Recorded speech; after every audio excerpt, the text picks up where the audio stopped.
Good afternoon, everyone. Waiting for Ben to pop in. This is Harrison Star, HG_star on Twitter. Really not quite sure where to start other than I think Iowa scored more points than we were all expecting. 14, even though it came after they started down 20-0. So are we going to call that luck of the draw, or a function of a little bit of prevent defense, or did the team actually make some strides? Waiting on Ben. There he is, Ben Ross. How are you Uh, doing, my friends? I don't want you to end your monologue. What else? You continue. Well, I just I my computer is updating that the best time, so I don't have all the stats ahead of me. But Petrus had over half his yards after Iowa went down uh, 20-0 with the short field, and I just like, is there anything to take from this game other than Iowa is who we thought they were? No, I don't think so. Nothing's changed. I think a lot of looking at the game, I don't think it was even as close as the score, and it was still a two-score game. The time of possession I think was within 9 minutes, and it didn't feel like that. I think Michigan only had nine more plays. They had 11 more total plays than Iowa, and it felt like 20 or 30 more total plays. At one point, the deficit was that large. I think at one point it was like 30 plays to nine or something, or not, maybe not 30, but like 20 to nine. It and the defense, it's, you can say what you want about, let up the late touchdown to Corum. I don't know if you want to count that against them or not, but holding the number 4 team in the country to 20 points, like in a game that was close, like that's as good as you can hope for, right? Um, Iowa didn't get on the board until the fourth quarter. Are you surprised by that? No. Are you surprised by anything that you saw today? The answer to me is no. The thing I'm most surprised by maybe is the lack of defensive pressure Yeah. on McCarthy, but that's not the reason Iowa lost. No, I mean, I think that, to me, the biggest nugget is I think Iowa, from a grand scheme of things, to me, they had the absolute wrong mindset coming into the game. Like, I thought this was just not very good game management by Kirk in terms of immediately deferring. Now, granted, like Iowa, I don't think you necessarily defer because you think you can come out and run, the type of drive that Michigan did, 11 some plays, 5 minutes off the board, get up 7-0. But I think you take the ball so that you can play the game on your terms. And to me, I think that that's where I don't think the game was necessarily lost there, but I think that it didn't help Iowa, just because, you start down 7-0. And as I said in the Slack, I think, the fact that Michigan did so with such a run heavy drive, it kind of got Iowa shaken a little bit. It didn't seem like they even ran their script to start the game. And I think that that's why it would have been important for Iowa to start with the ball, because then you're starting in more known field position, a known score situation, and you can run the stuff you want to run instead of the stuff you kind of need to run. Because that first drive felt very much like all right, we need to try and get this thing even, when they 100% could not get it even, instead of let's try and get this game back on our terms. And when I say even, I mean the situational stuff that I mentioned before.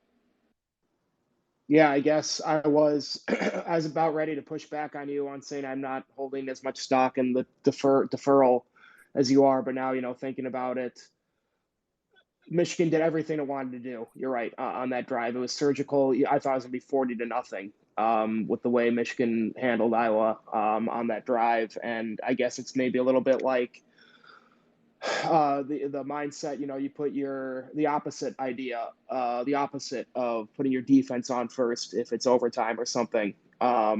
It's sort of give your offense the ball first and then sort of let that dictate. But I guess what are the numbers on Kirk deferring? Doesn't he defer every single time or just about? Like Uh, that's not surprising to me. And I mean, again, I still don't. I think it's a little weird to be talking about that front and center oh in this yeah, game. Okay.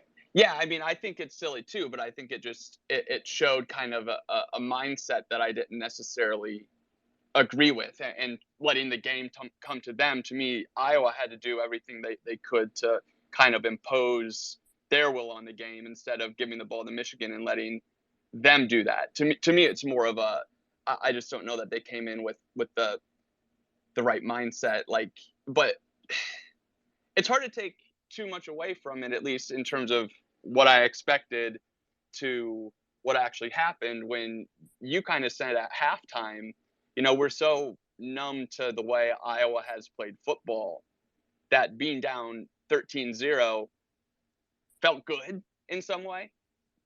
It felt like a moral victory, and this isn't the time or the place for moral victories. Like I said, we're a bunch of lobsters slowly boiling in a pot of water. To have the game even be close at half was just it was close at half in the in the conference championship game too, right? Like Iowa, I guess in the way you can make the argument, kind of had Michigan where it wanted them, but with this offense, with the way just the team has looked as a whole this season, I felt pretty confidently that Iowa wasn't going to really push at all.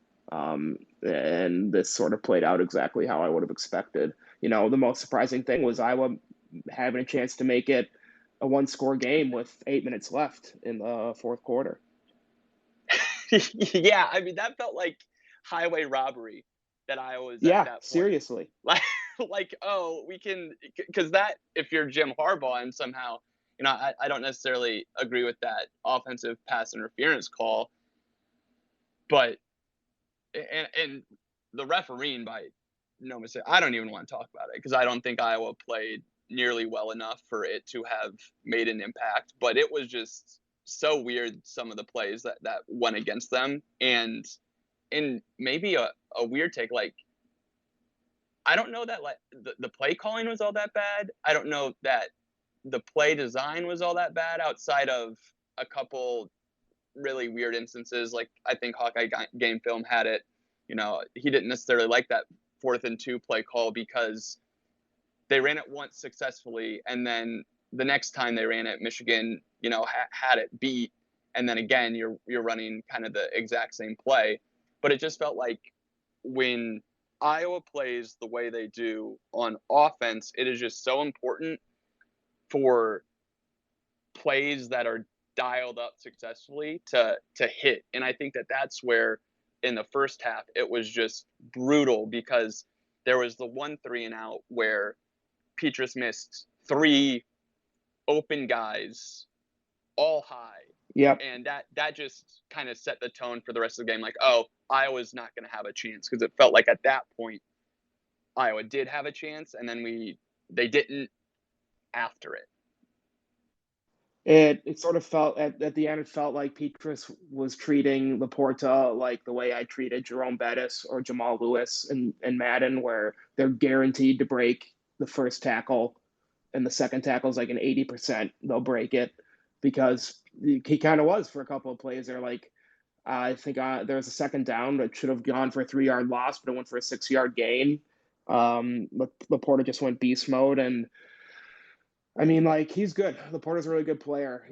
I mean, he'll get a shot at the NFL, but I don't know if he's the kind of guy you want to revolve your offense around. And I mean, Urdaney definitely, we had been missing him for sure. He looked like his old self today, but again, no Keegan Johnson. I want to know where Arlen Bruce was. I figure he was probably pretty well double covered most of the time because he has been Iowa's only offense to speak of in this young season so far. But the other thing too is, like, if I told you Iowa only had 35 yards rushing, would you believe that?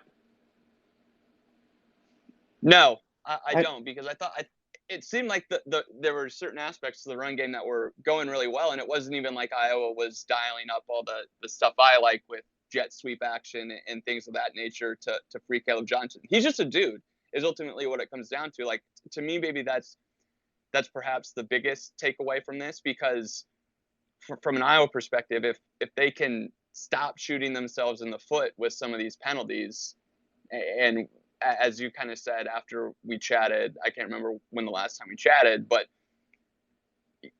we're all of a sudden almost halfway through this season, and if we're still seeing Iowa make mistakes like they're making now, it seems silly to think that that's all just going to turn on its head. But the fact that Caleb Johnson has established himself as a guy that can, get these 5, 10, 15-yard runs when he's got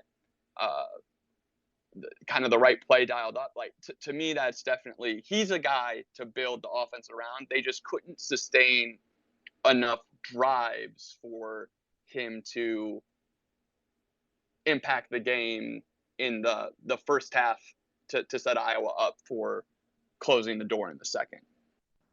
The problem is, and I don't know how you fix this, because I will say, I feel like Iowa used play action the best it's used it all season, and maybe the best in a few seasons. I don't know. But it felt like they still got so predictable. When Johnson had a great run, they would just give it back to him. And, I would have said Johnson had 50 or 60 yards on the ground, and the Williamses had another 20 between them. And that just wasn't it. Everything was just felt so telegraphed. Everything, too, they would do a nice run to the outside and between the guard and the tackle, and then the next play would be a run between the guard and the center. And I mean, let's just face it, Iowa's guards are really the weakness of the team right now, or one of the biggest weaknesses of the team right now. And it just doesn't feel like a game plan that's playing. They're leaning too hard on its strengths and guys like Laporta maybe, and leaning too hard on its weaknesses. And that would be, I'd say, interior offensive line play. It's just it's bad complementary football, which we've talked about before, is something all Kirk Ferentz has preached his entire career. And it just feels like he's maybe still saying it, but has forgotten what it is, I guess. Or let's say outright, he's not lying, but if I were more cynical, I'd say he's just lying about the way he wants to play football.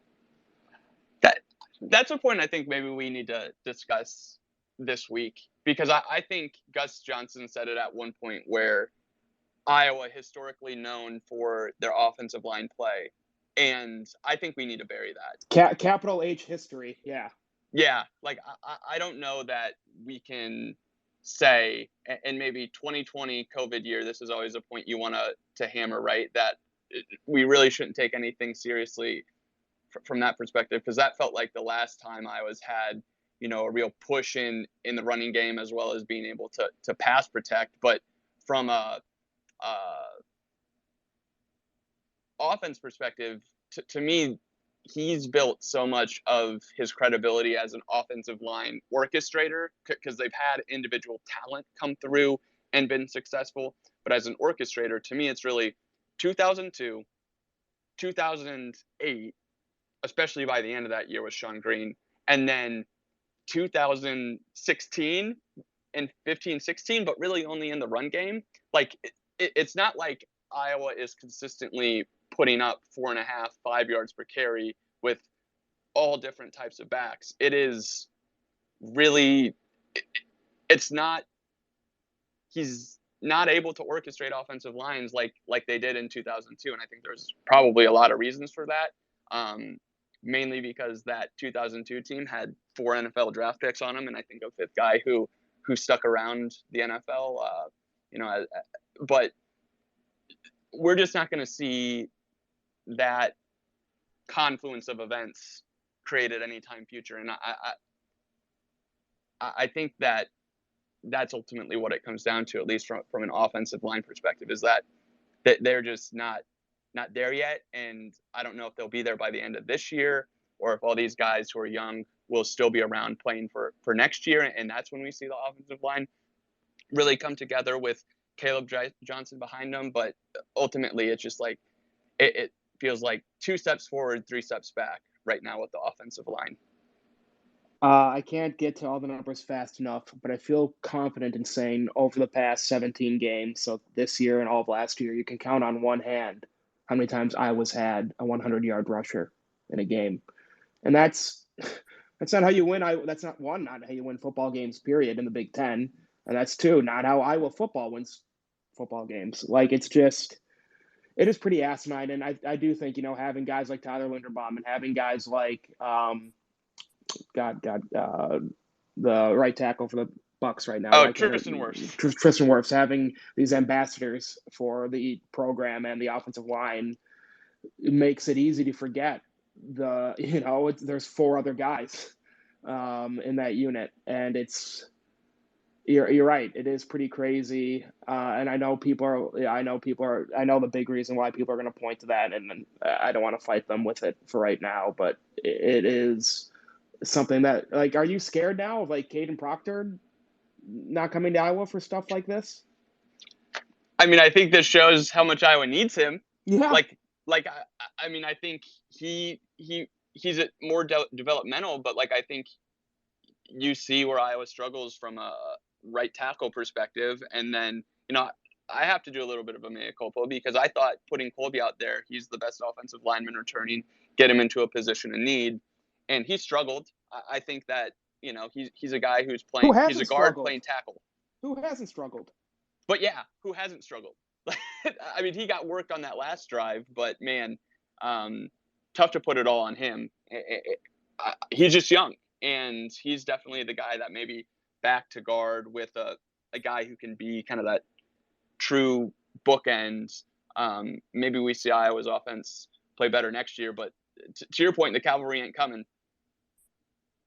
I guess it's like I don't want to be even more cynical here, but it's like if you're Kirk or Brian, Kirk, was lauded as an offensive line coach, being a head coach, and then Brian was the offensive line coach for a little bit when Iowa did have, during those 2015-16 seasons when they won the Joe Moore Award or whatever. It's like, wouldn't you want, if you thought you were best served somewhere else in the coaching staff, wouldn't you want to maybe go and do that too and spend some more time there? I realize, what's the current offensive line coach named? George Barnett. Yeah. Like, I'm not sure if we see him for another year, after depending on the way things go. It's just, and that's just, and I hate pointing the finger at one guy because it's a football team. It's a program. It's not anybody's single fault. But it is, it's the easy thing to do right now. Getting to your stat, though, that you asked about, Ben, Iowa has had a 100-yard rusher in 5 separate instances in the last 2 seasons. The teams Iowa played when that happened were Kent State, Northwestern, Illinois, Nebraska, and then Nevada. So that was Tyler Goodson 4 times, and Caleb Johnson once. So I was right. I said one hand in the past 17 games. Yep, you did. Shall we get to some people who are requesting to speak? Yeah, let's get Iowa. Let's get our dear old friend Iowa punt returner on here. All righty, go ahead and get Iowa punt returner, and then we'll go ahead and get Colleen after him. So let's see. Did you add him? Yes, you did. All right. What's up, IPR? How are we doing? All right, I'm going to throw some stats at you because I hit you up during the game. Here's my stat. I'm not going to bitch about complaining about Petras. I'm done with that. But since November of 2018, the last 24 Iowa home games, Iowa is 20-4 if you take the under. This game you have to take the under early too. I mean, when it first comes out, you can't hesitate. This game opened at 43.5. This was as nervous as I was at the end with that worthless touchdown at the very end, but they scored. But it ended up 41, and it was 43.5 today, 20-4. Since the start of the 21 season last year, Iowa at home, they've hit it 8 out of the last 11 games. 2 of those games was when Padilla started, Minnesota and Illinois game. And then Petras was the Indiana game to start the season. So my last thing is back to football. So I don't know if you guys are betting guys. I'm not condoning anybody to bet. It's your money. Do it as you wish. But I'm just telling you, 20-4 since November of 18 at home games only. I don't bet away games. Home games only. Last thing. That's Last hilarious. thing. Let's go to stats again real quick on this game in general. Do you think coming out with a sense of urgency, like you mentioned, I agree with, I would have took the ball to begin the game. I get our defense is touted and the best is the nation, but let's go out and try to move the ball and then play our game, like you were saying. So Iowa had through 3 quarters 112 yards of total offense. They got 169 in the fourth quarter alone because they played with the sense of urgency at the end when they're down that much, So I don't know. I'll hang up. Listen, I love you guys. Keep it up. Petrus, yeah, just keep winning me money, buddy. That's all I got to say. Keep playing him. He's not coming out unless he gets hurt. Just keep winning me money because it's paying my bills. Yeah, no, I mean, I think you put the word to it that I meant to get, because even their first touchdown drive, it didn't even feel like Iowa was all that urgent. Like they were just kind of meandering down the field, at least to start. I tweeted like it felt like Iowa was just trying to not get embarrassed at that point. Like they weren't even necessarily trying to score or win the game, but they kind of fell backwards into it. And then you look at the next drive that they had, 6 minutes and 56 seconds, and to your point, that doesn't exactly speak, urgency. They're just trying to warm up their cars and get home. Warm up their mopeds, I guess. Only 2 3-and-outs though, which that's kind of progress in some way. Oh my God. I mean, sure, if that's what makes you happy. I don't love, taking gambling stats into a broader discussion of the performance of the football team, but I mean, yeah, 20-4 at the under is something eyebrow raising at best, concerning at worst, or maybe the other way around. I guess again, it's just like the most predictable thing of all time to everybody but who's important. Most predictable team of all time for everybody who isn't getting paid to be on this team. It's just I felt this way basically since 2012, 2014, 2013. Like, pick a year that you've been as an avid fan of this football team, and I feel like anybody would say at this point that they could coach this team better. Am I wrong or am I wrong? I mean, I think that's an exaggeration, but it certainly feels like, there's got to be. When you say that, I don't think I could step in and do a better job, but I think there are people out there who could step in there and do a better job. Although if you're a rising offensive coordinator, I don't know that Iowa is the place where you would want to go and see your career die. Again, I think this is probably a broader conversation, but who do you actually hire that can fix it? I guess John Budmeyer, maybe. But really, Brian isn't getting another job unless the offense plays well. That's where I'm at. There's too much ferrets in the walls. It seeps in. You need an entirely new foundation. It's just there's nothing you can do with Kirk and Brian there. I don't think anything's gonna change while they're still there. Like, why would you think anything would? Like, remember New Kirk? New Kirk was the same fucking Kirk, man. just painted him green and it wore off after 14, 15 games. All right, I'm gonna go ahead and make Colleen a speaker, and then if anyone else wants to add some stuff, please request. As always, remember we can mute you. So hi Colleen, how are you? Can everybody hear me? Hey Colleen. So he kind of took away the comment that I was going to make about urgency. Why the hell Iowa didn't just go with the ball and just go with it to see what they had is beyond me. My birthday's on October 19th. Everybody knows what October 19th, 1983 was one of the biggest wins against Michigan. I used to live in Virginia for like 20 years, and we went to all the Iowa Penn State games. Iowa pounded that ball. They had urgency. And they were never a team that was supposed to beat Penn State or supposed to beat whoever, Ohio State or whoever. Who's in charge of that urgency? Why are we not taking the ball? Why are we not pounding it down their throats? Who? And That's another good point that I feel like we haven't talked about is too. Like when Iowa was in the red zone in the fourth quarter, they kept on running the ball.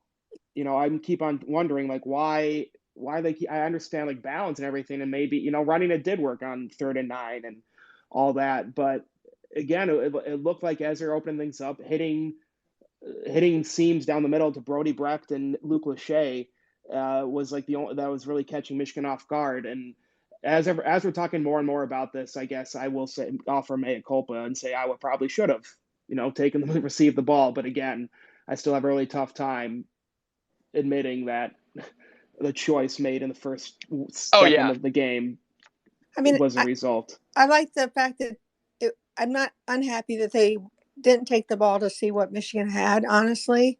But on the flip side, I think with this game, with this young team, we needed to take the ball to see what we could do.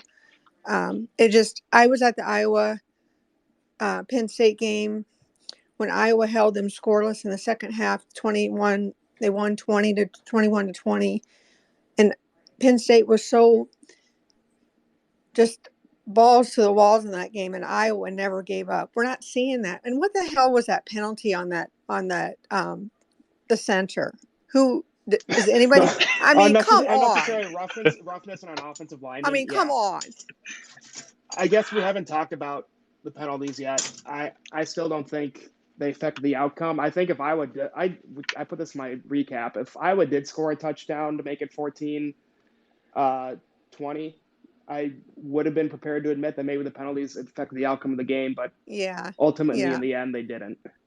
And I agree. It didn't, but I think it just every time we saw like some penalty come out of the air, like some of those. I mean, how many times did Michigan hold? Come on, seriously.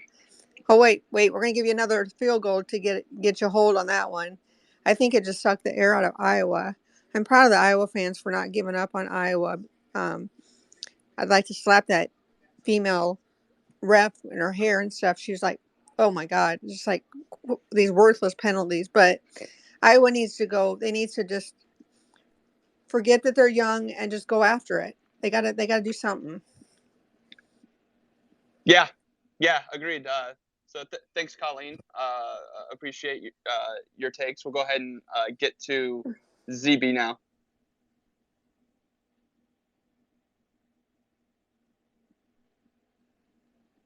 What's going on? Make sure you unmute your phone. Hey guys, big fans. Just wanted to say, like, I'm not gonna harp on the referees or anything like that. I think the big picture is a lot worse. But just as Iowa fans, I mean, our defense kept us in the game, and which is kind of laughable. But they kind of just, if our offense is even mediocre at this point, we have an amazing football team. I'll let you guys talk about it. I know. I do want to talk about on a day where Purdue beat Minnesota in Minnesota and Wisconsin took perhaps, I don't know, but probably one of its worst losses in Camp Randall in I don't know how long. This is a team Iowa trots out. This season is the most frustrating thing to me.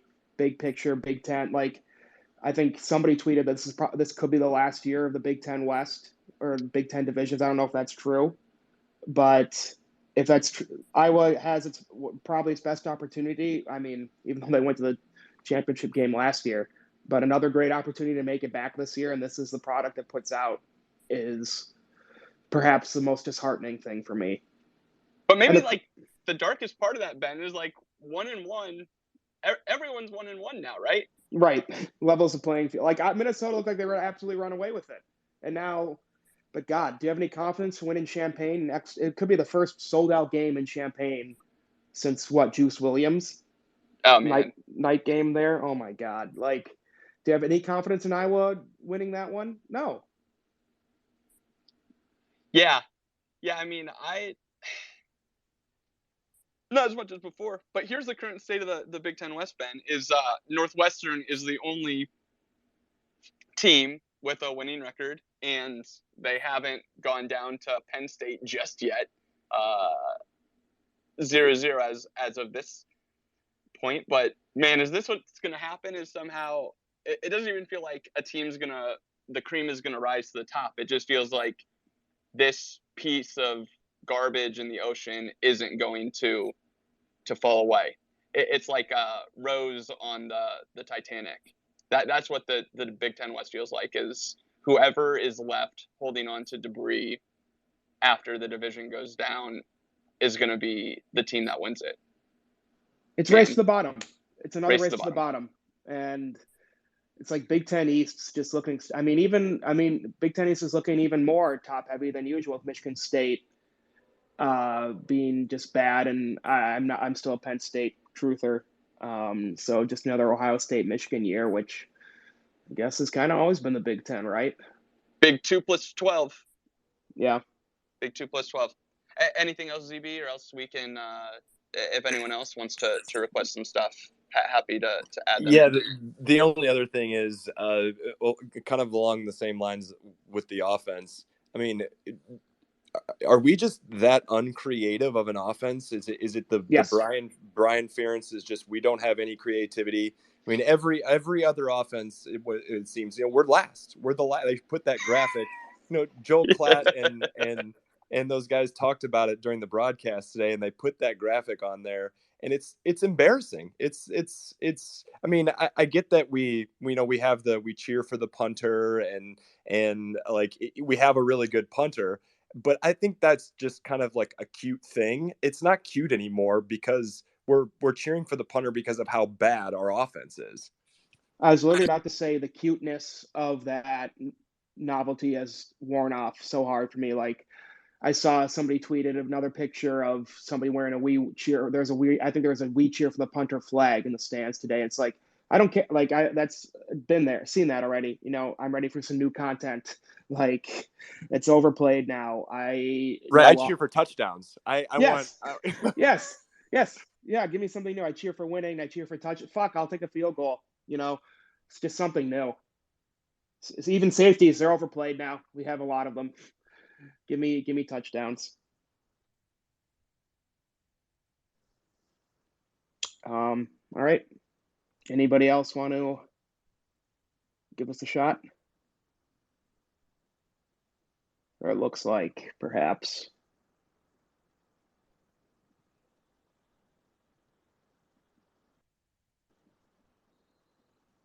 This has died. Oh no.